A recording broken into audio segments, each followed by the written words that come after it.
نؤمن به ونتوكل عليه ونعوذ بالله من شرور أنفسنا ومن سيئات أعمالنا من يهده الله فلا مضل له ومن يضلل فلا هادي له أشهد أن لا إله إلا الله وأشهد أن محمدا عبده ورسوله صلى الله عليه وسلم تبارك وسلم تسليما كثيرا أما بعد بسم الله الرحمن الرحيم ومن أحسن قولا ممن دعا إلى الله وعمل صالحا وقال إنني من المسلمين.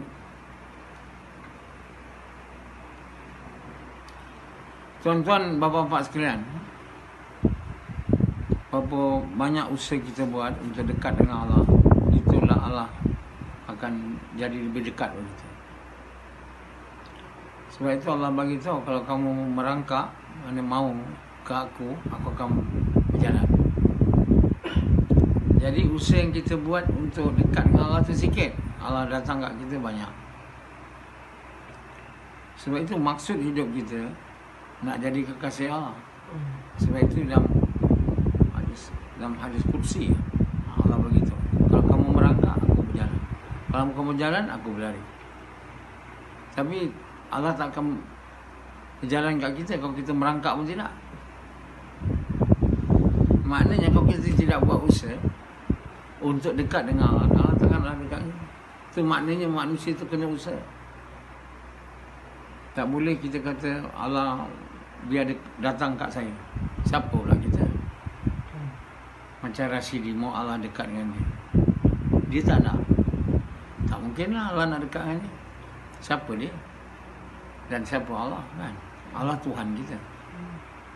Kita yang mau dekat dengan dia, bukan dia dekat dengan kita. Kita mau baru dia. Jadi kalau kita semua manusia ni tak ada usaha nak dekat dengan Allah, tak adalah Allah mau dekat dengan kita. Kita buat usaha. Kita pun manusia seluruh dunia ni dah tak tahu maksud hidup ni. Dah hilang. Seluruh manusia sejak sekian lama dah hilang. Maksud hidup ni dah hilang. Bukan nak jadi kasih Allah, bukan nak dekat dengan Allah. Walaupun mereka tahu hadis tu, hadis kursi tu, tapi mereka tak buat usaha. Sebab keinginan mereka apa? Nak dunia. Jadi keinginan nak dunia tu tak tutup semua keinginan lain. Keinginan nak dunia tu dah itu saja keinginan. Keinginan nak Allah ni tak ada. Keinginan nak jadi kasih Allah tak ada. Allah tu macam tak ada lah. Sebut aja saya percaya kepada Allah. Percaya pada malaikat.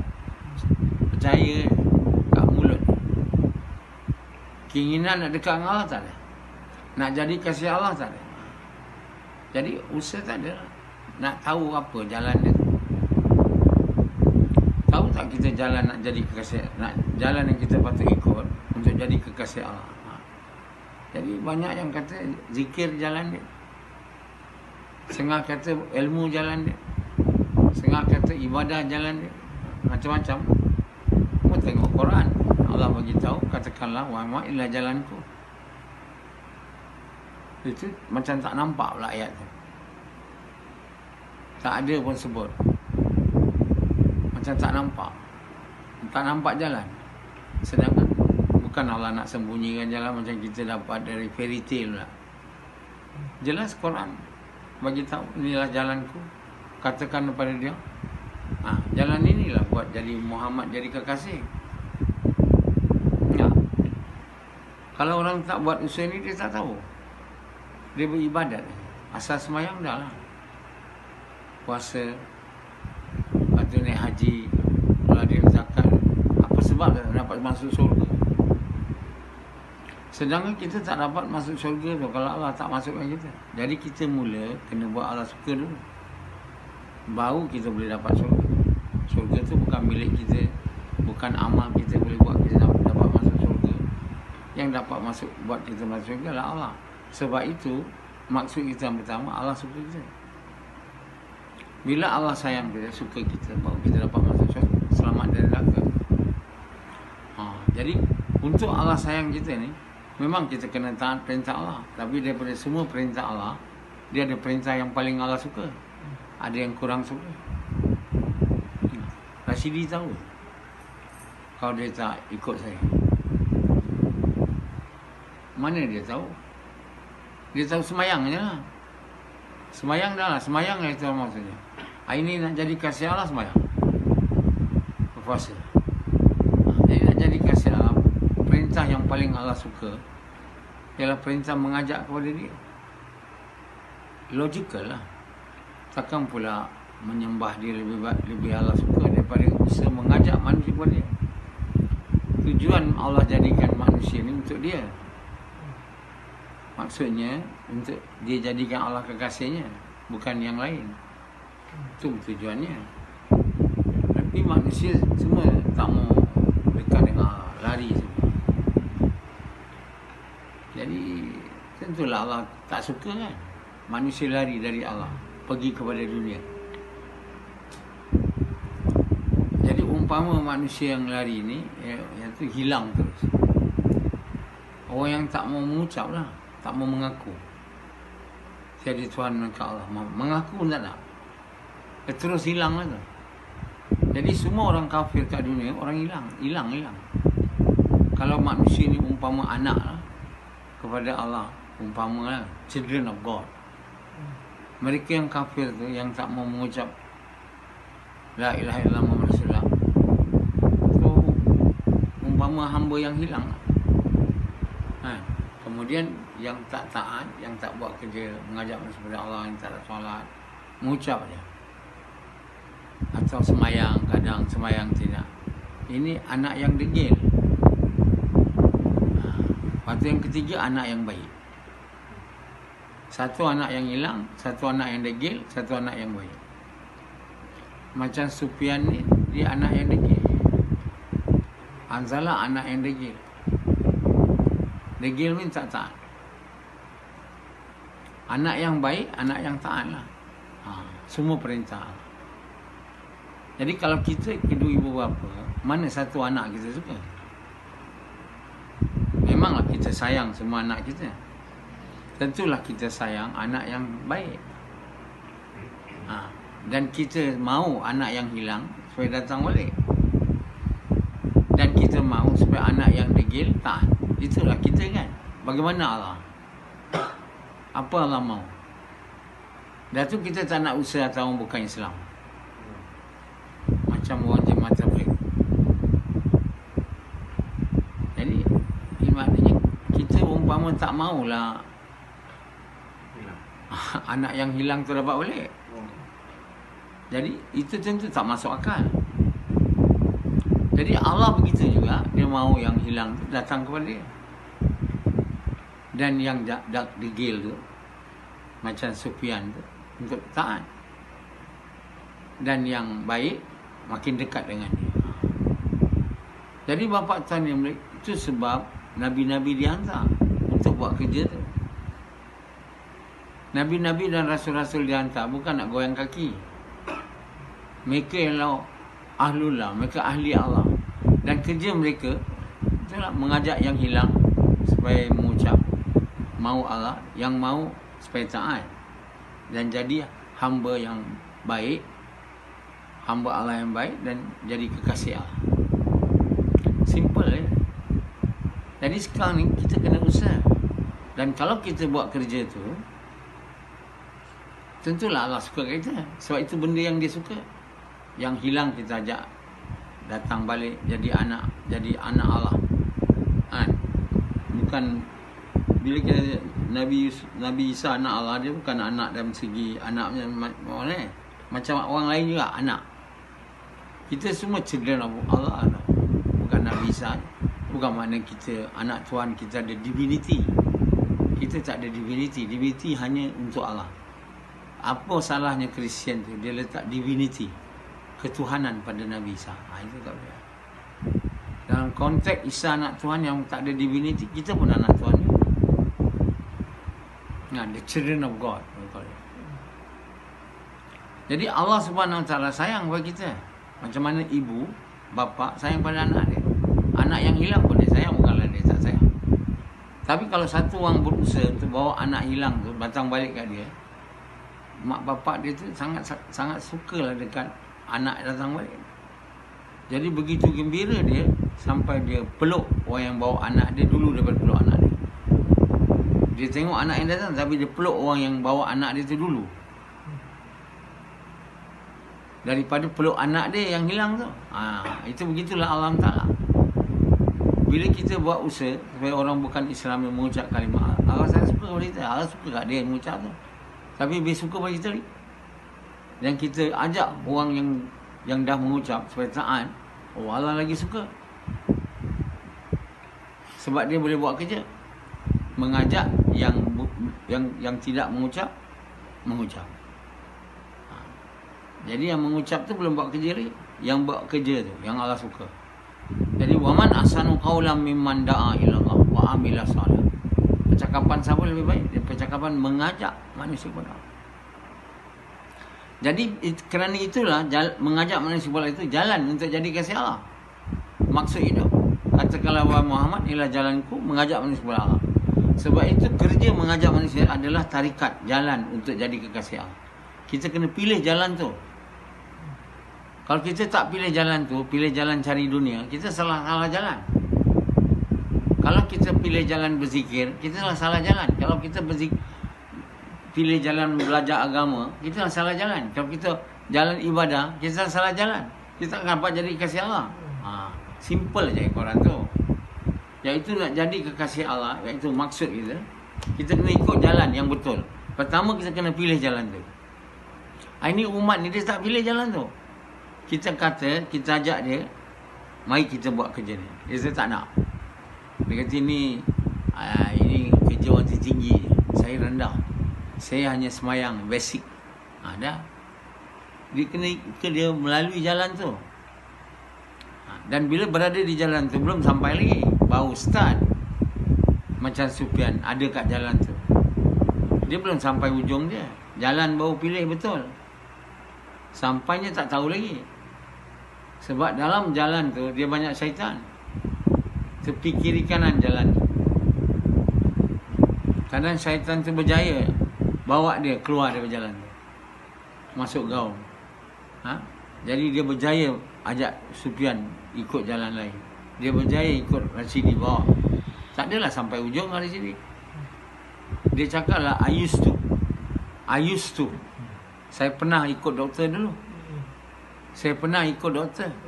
Dia boleh cakap tu je lah. Doktor kenal saya? Tak. Pernah ikut doktor dulu. So dia tak boleh kata saya pernah ikut jalan tu. Kalau ikut jalan tu dulu, sekarang dah tak ikut lah. Jalan mana kau ikut? Jalan lain lah. Kalau kita tak buat kerja mengajak manusia kepada Allah, seperti Muhammad SAW dengan niat bersama, kita ada jalan lain. Jalan lain tu tak boleh buat kita sampai kepada maksud jadi kekasih Allah. Dan kita tak boleh masuk syurga. Jadi kalau kita mau masuk syurga, kita mau jadi orang yang Allah sayang, Allah suka. Jadi maksud hidup semua manusia di seluruh dunia ni, dia kena tahu. Barulah dia boleh jalani hidup dalam dunia ni di atas jalan itu. Kalau dia tak tahu maksud hidup dia takkan ikutlah jalan tu. Macam Yazid, mana dia ikut jalan tu dulu. Sekarang baru dia beritahu inilah jalan. Dan dia ajar, dia nak ikutlah. Kalau dia bijak sikit, dia tak nak ikut. Sebab jalan tu berat sangat. Cerai bini lah, saya kena keluar 4 bulan lah, saya kena buat hari-hari lah. Tak naklah ikut. Hari pun tak nak ikut, berada kat jalan tu, ke tepi tidak, ke kanan tidak, ke depan tidak, duduk je. Mana boleh kita duduk je, lama kita pun mundur lah. Berhenti daripada ikut jalan. Jadi semua orang penting sangat. Sebab itu orang-orang tarikat zikir ni, dia kata kena ikut tarikat. Tapi tarikat itu salah. Bukan tarikat Nabi. Saya nak cakap betul-betul lah. Walaupun dia orang kata itu pun bagus. Bagus satu perkara. Jalan betul kena ikut. Kalau bagus saya tak boleh. Allah bagi tahu, kul hazihi sabili ad'u ila Allah. Kata Muhammad, inilah jalanku. Sabil, jalan. Satu jalan itu. Iaitu mengajak manusia kepada Allah. Dan mengajak tu kena cara Muhammad SAW. Itu namanya syariat dia. Jadi dengan niat nak buat Allah suka, dia ikhlas. dengan syariat Nabi dengan akhlak, maka kita akan dapat hakikat. Ikut tarikat Nabi dengan syariat Muhammad, kita akan dapat hakikat. Hakikat apa? Iman dan amal. Kita dapat hakikat iman dan amal, kita bawa lama jadi kekasih Allah. Kita jadi kekasih Allah di dunia lagi, Allah hadiah kita. Kita nak tunggu syurga. Bukan kat syurga je kita dah dapat apa kita nak, tapi di dunia lagi Allah akan bagi. Jadi kekasih Allah bukan sikit-sikit punya iman, banyak punya iman. Kita tak boleh iman sikit. Iman sikit tak jadi kasih Allah lagi, kan? Kita mau iman yang banyak. Untuk iman banyak ni, dalam hati ni mau hilang semua cinta selain Allah. Cinta pada isteri hilang, cinta pada anak hilang, cinta pada semua cinta. Dia tak boleh cinta anak hilang, cinta bini hilang, cinta kerja ada lagi. Sebab itu pun dunia je, dia apa pun sudah hilang, baru boleh masuk Allah penuh, kan? Jadi ada orang dia tak mau belanja jalan Allah.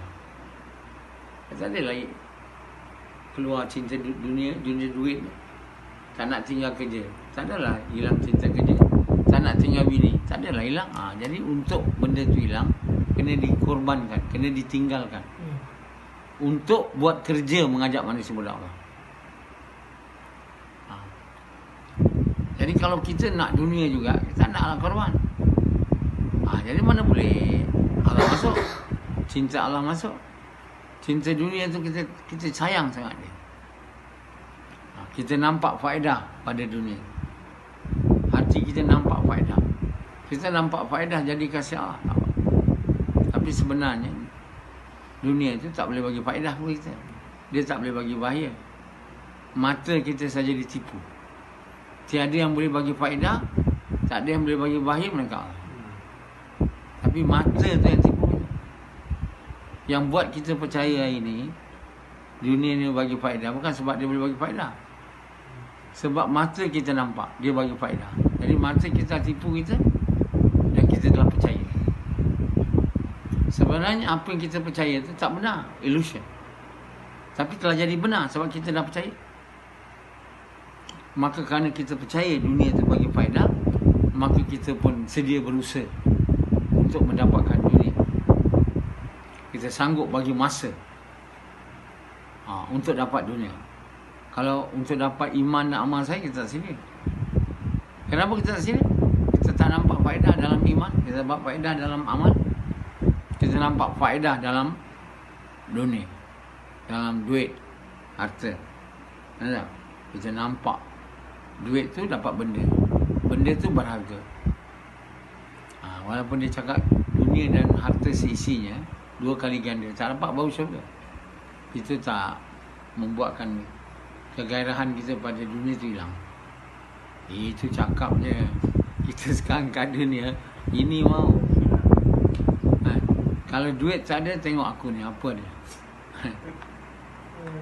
Iman ada, aku sekarang duit tak ada. Macam Hanzalah duit tak ada. Makan tak ada lah. Jadi makan Hanzalah, tengok kalau orang bagi. Kalau orang bagi baki-baki, tak ada boleh makan. Kita ambil barang orang, kan. Kalau kita ada maruah lah.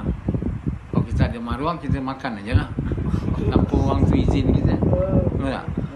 Sebenarnya kita tak boleh makan orang barang, melainkan orang tu izin kita. Tapi kita dah lupa izin, minta izin lupa makan. Macam itu pun duit kita juga.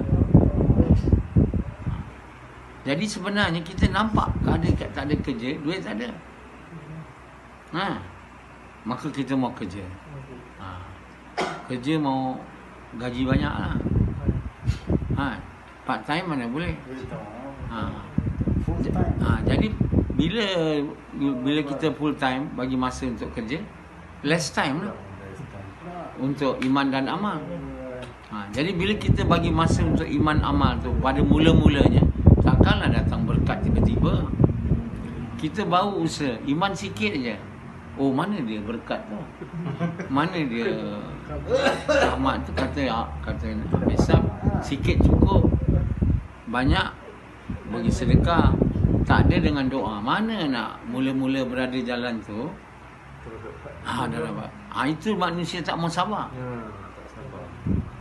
Jadi benda-benda dunia ni, benda-benda yang Allah janjikan tu, Allah tak bagi bila iman sikit kan. Macam Rasidi baru berjalan aja, takkan dapat, bertatih je. Masa tu kita mujahadah, susah. Dan kita sedia dan yakin dengan janji Allah. Itu namanya ikhtisab. Allah takkan tipu cakap. Allah takkan cakap tak betul. Allah mesti cakap betul. Dan saya percaya yang Allah cakap benar dan saya pasti akan selamat. Walaupun sekarang saya susah. Saya susah sekarang sebab saya tak ada bagi masa untuk dunia, saya bagi masa untuk iman. Tapi bila saya dah dapat tahap iman yang Allah mahu, maka doa saya akan kabul. Bila doa saya kabul, waktu tu kamu akan tengok. Saya dengan kerja sikit pun cukup. Saya dengan tak ada pun cukup. Kamu tengok, dulu kamu main lain. Aku tak ada kerja. Aku tak ada iman waktu tu. Duit pun tak ada. Kamu banyak duit, kamu main belagak kat aku. Tapi sekarang aku ada iman kuat. Amal aku bagus, doa aku kabul. Banyak tengok masalah kau. Akhirnya kau kata doa untuk aku. Tolong doa. Tapi nak sampai tahap tu bukan sehari dua, bukan sebulan dua. Oi. Jadi Allah Subhanahu Taala, kita dah bermujahadah di jalan tu. Siapa bermujahadah? Sebab itu disebut perkataan mujahadah mula-mula. Walladzina jahadu. Jadi mujahadah tu yang orang tak tahan. Setengah jalan mujahadah, malah lagi buat jalan ni. Baru kita sikit ikut susah, tak nak dah. Berhenti. Jadi banyak yang tak berjaya. Sebab tidak boleh mujahadah dan tak boleh istiqamah. Jadi apa nak buat, dia kata kita slow and sure. Slow and steady maknanya kita tak buat betul-betul lah. Asal lama buat kerja ni. It's a wrong statement. Kita kena buat kerja ni betul punya cara dan istiqamah. Innal ladzina qalu rabbuna Allah tsumma istaqamu. Mereka yang berkata Rabb aku Allah dan mereka istiqamah dengan iman tu, dengan perintah Allah. Untuk istiqamah tu maknanya dia istiqamah dalam taat perintah Allah, dalam buat kerja mengajak manusia kepada kebaikan betul lakukan. Kalau tak istiqamah, maknanya tak mau mujahadah. Orang yang istiqamah, orang yang mau mujahadah. Ya. Cuba tak nak mujahadah, slow aja. Saya ni yang saya boleh buat, kata Sufyan. Saya tak mau buat lebih. Kalau saya buat lebih nanti saya patah. Maka saya akan tak boleh buat kerja. Itu syaitan bagi tahu dia. Supaya yang buruk tu, yang baik tu nampak buruk pada Sufyan. Yang baik pula nampak buruk, yang buruk nampak baik. Jadi pada Sufyan tak keluar tu baik, keluar tu buruk. Jadi dia tak maulah ikut perintah Allah, ikut syaitan. Jadi syaitan ni, apa kerja dia? Kata Allah, kerja dia buat yang buruk nampak baik, yang baik nampak buruk. Sebab itu orang nampak keluar jalan Allah, oh ini semua, oh tak betul ni semua. Ini tinggal keluarga, tinggal anak, tak ada kerja. Siapa tunjukkan dia tu semua buruk? Syaitan. Jadi syaitan tunjukkan dia dan dia pun cakap, apa ni? Dia tak nampak yang baik sebagai baik. Syaitan takkan nampakkan. Jadi itulah kerja syaitan. Dan apabila kita tak beriman dan beramal soleh, syaitan tu kawan kita, penasihat kita. Dia memang cadangan dia itu je. Yang buruk tu dia nampak baik, yang baik nampak buruk. Yang buruk nampak baik. Kita ikutlah yang buruk. Sebab itu orang buat yang buruk. Sebab ikut syaitan. Sebenarnya itu yang tak baik, yang buruk, tapi dia nampak syaitan baik. Dia buat tu. Syaitan nampakkan dia yang buruk tu baik. Jadi dia buatlah yang buruk. Padahal dia tak baik. Jadi hari ni banyak orang buat buruk, tapi dia tak rasa itu buruk. Dia rasa itu baik. Dia buat. Dia ikutlah. Maknanya dia ikut syaitan. Kenapa dia ikut syaitan? Sebab dia syaitan kawan dia. Allah tak pelihara dia. Sebab iman tak ada. Berkawan aja dengan syaitan. Syaitan ni berkuasa pada orang yang iman tak ada. Pada orang iman lemah. Bila syaitan kata aku akan sesatkan semua anak Adam, Allah kata kau ambil lah. Allah tak kata tak boleh. Tapi kau tak ada kuasa untuk ambil hamba-hambaku yang ikhlas. Jadi untuk selamat dari syaitan kena ikhlas. Untuk ikhlas kena ada iman. Bukan iman ada sikit. Macam kamu semua, kenapa tak dapat khusyuk sembahyang? Sebab syaitan kacau kamu kan. Tiba-tiba dan sembahyang ni semua tak ingat, melainkan ingat benda-benda dunia. Allahu Akbar aja, syaitan datang ke Anzala. Bila Assalamualaikum khusyuk Anzala, tak. Daripada waktu mula salat dengan habis, semua ingat benda lain. Siapa yang buat saya ini Anzala ingat benda lain? Kawan dia lah. Kawan dia ialah syaitan. Sebab itu kita bila tak berkawan dengan syaitan lagi, Allah Subhanahu Wa Taala buat syaitan tak ada kuasa atas kita. Sebab kita ikhlas, iman kuat. Maka dalam solat kita ingat Allah lah. Barulah datangnya khusyuk. Kalau iman sikit dia tak boleh. Jadi tuan yang mulia, bila kita khusyuk sembahyang, doa kita kabul, amal kita kabul, jadi kita akan jadi orang yang bahagia. Barulah datang berkat. Sikit cukup, tak ada dengan doa kabul. Dan Allah akan buat keadaan tak ada susah bagi kita. Kalau ada je perlu, Allah akan bagi lah. Kan, katakan waktu ni Allah tahu kita nak duit, Allah bagi duit. Allah buat jalan macam ni, duit boleh datang. Dan kita pun bolehlah bayar benda yang kita buat. Tapi kalau Allah tak mau tolong kita, berkat, waktu kita nak duit, duit ada. Waktu tak nak duit, duit ada. Yang kita waktu tak ada duit, duit ada. Nak duit, duit tak ada. Itu makna Allah tak bantu kita. Allah tak tolong kita. Kita duit banyak, gaji banyak, tapi tak ada duit. Betul tak tu? Kenapa Allah SWT telah buang berkat daripada apa yang kita ada? Maknanya Allah tak bagi baik dalam apa yang kita ada. Allah bagi buruk.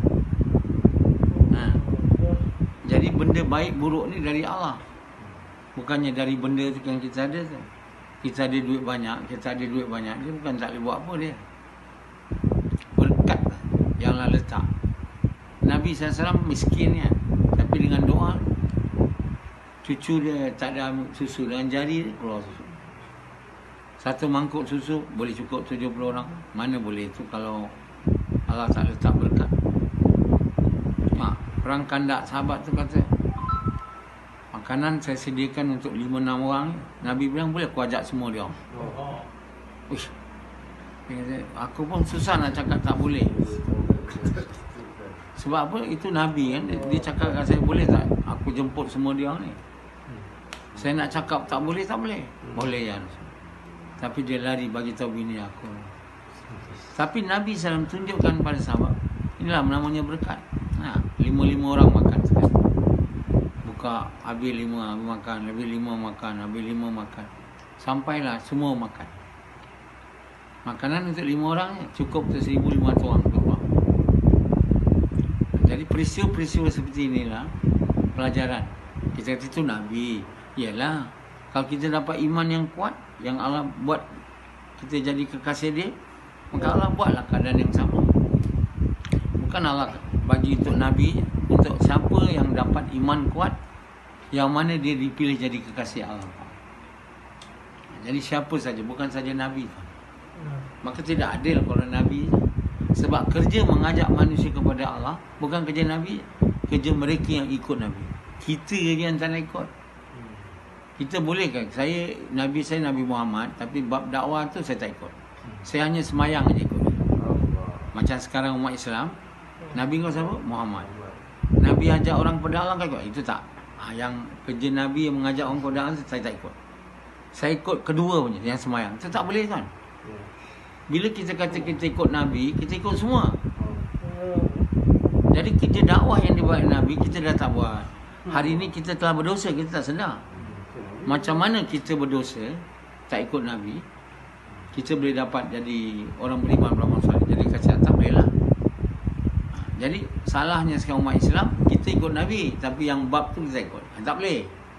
Kita kena ikut Nabi semuanya, terutama yang fardu. Kita mesti ikut. Jadi kerja mengajak manusia kepada Allah, Allah fardu pada Nabi dan fardu kepada kita. Katalah wahai Muhammad, inilah jalanku, mengajak manusia kepada Allah dengan basirah, dengan yakin.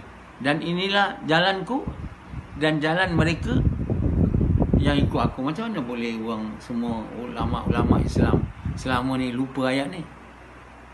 Tak? Dia orang mau belajar Arab begitu konon bertahun-tahun belajar agama, ayat ni lupa. It's very important ayat. Iaitu kerja Nabi itu dalam ayat ni beritahu itu juga kerja kita, umat dia yang mengikut dia. Fardu untuk Nabi, fardu untuk kita. Dia bukan sunat untuk kita, fardu untuk Nabi. Jadi bila umat ni mendepankan dunia, membelakangkan sunnah Nabi, maka dia ambillah sunnah-sunnah yang kecil, yang sedap. Kahwin 2, kahwin 3. Dia kata sunnah. Sunnah, lepas tu dia ambil serban, dia ambil jubah, yang putih, dia ambil yang tu lah.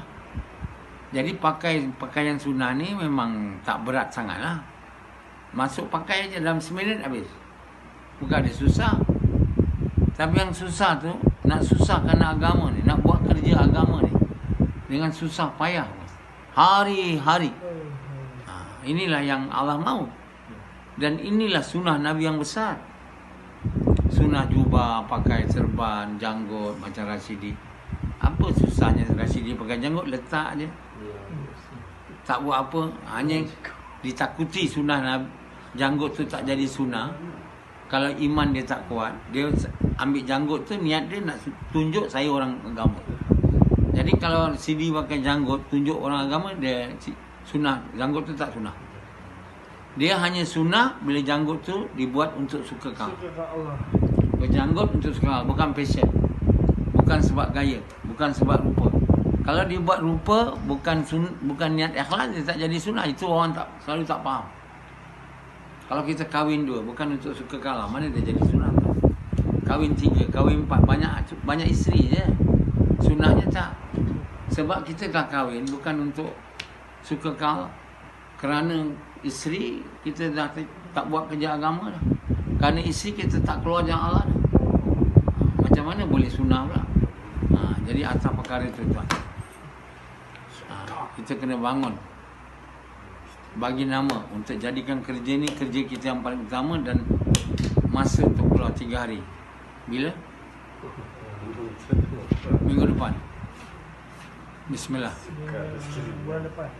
Kali tu bukan. Dalam ni lah, sini ya.